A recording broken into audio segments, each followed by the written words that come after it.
This week's Card of the Week features a two-time Stanley Cup champion, a 20-goal scorer, a 36-point enforcer who held the NHL record 4 decades for the most penalty minutes in a single season with 472 minutes, and one of the greatest lyricists of a generation. We're talking about none other than the Philadelphia's own Dave the Hammer Schultz.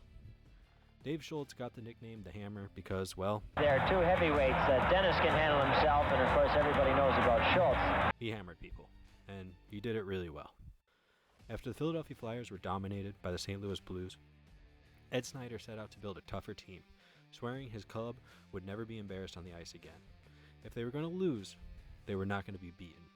So in the 1969 NHL Amateur Draft, the Flyers selected Dave Schultz 52nd overall. After building up his toughness in the AHL and appearing in just one NHL game during the 1971-72 season, the Hammer was finally called up full-time. In his first full NHL season in 1972 and 73, he played 76 games, racking up 259 penalty minutes, while also scoring 9 goals and adding 12 assists for 21 points. It was the next 2 years that truly catapulted him to stardom.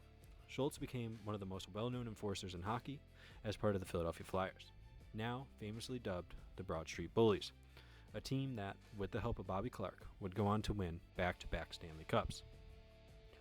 However, the Hammer was not just an enforcer. During the Flyers' 1974-75 Stanley Cup season, Schultz played 76 games, scoring 9 goals and adding 17 assists for 26 points, including a series-winning overtime goal in the first round of the playoffs against the Atlanta Flames, all while setting the NHL record for the most penalty minutes in a single season with 472 minutes. In the 1975-76 Stanley Cup season, he played 71 games, scoring 13 goals and 19 assists for 32 points.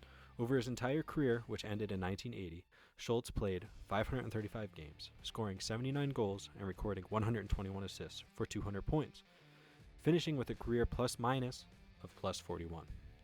Compare that to the Flyers' current heavyweight, Nick Delorier, who has played 690 games, scored 53 goals, added 51 assists for 104 points, and carries a career plus-minus of minus 107. Sure, the NHL is a completely different game now than it was back then, but that doesn't mean what the Hammer did wasn't special.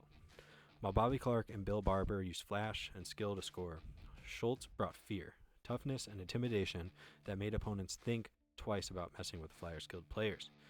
He made the Flyers emotionally and physically exhausting to play against, giving them a psychological edge that helped carry them to 2 Stanley Cups. Whether the NHL likes it or not, Schultz and the Flyers permanently changed the way the game was played. From that moment on, the league became more physical and more gutsy. Every time a player spits bloody teeth onto the ice and gets up with a smile on his face, he's embodying the spirit of Schultz and the Broad Street Bullies. And this piece of cardboard is a physical representation of that legacy.